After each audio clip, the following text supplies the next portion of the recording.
Hello gardening friends, welcome to Backyard Basics. I'm John Dromgoole.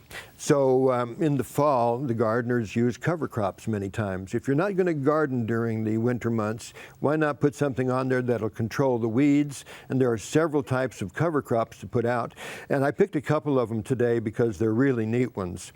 And so this one is crimson clover, and this one is hairy vetch. And there are many others to put out there too.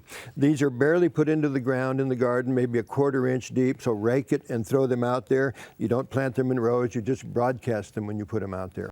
Both of them actually are beautiful plants. As they grow, they cover the ground so that weeds don't come up, and the root system goes down deep into the soil, opening up the soil and increasing the amount of nitrogen in there too. It's like growing your own fertilizer. This right here is a rhizobium. This is the way you inoculate. When you go into a store and you see different types of peas and beans, there's always an inoculant available. What that does when it's on the different seeds, it fixes more nitrogen into the ground. And so this is something I highly recommend. After a couple of seasons of using it there, you don't need to add any more.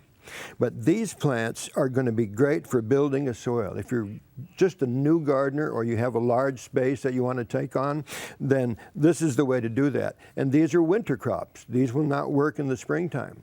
And from September, in the beginning of September till late in October, and maybe even a little bit longer, that's when these can be sown out there.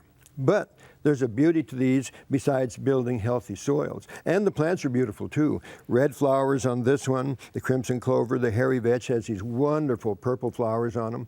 Makes the garden very attractive. But better than that, it attracts the bees. So early in the season, as we get underway with our spring garden, we've got these things blooming out there, and here come the bees and the butterflies. And we want to attract those pollinators, especially the bees, to the garden area because so many of the vegetables depend on a pollinator. And so we start bringing them in early on into that focus space of our garden. And that's what these guys do.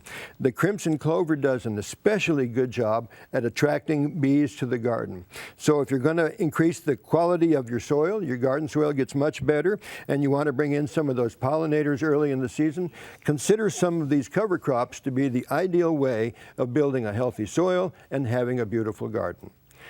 For Backyard Basics, I'm John Dromgoole. I'll see you next time.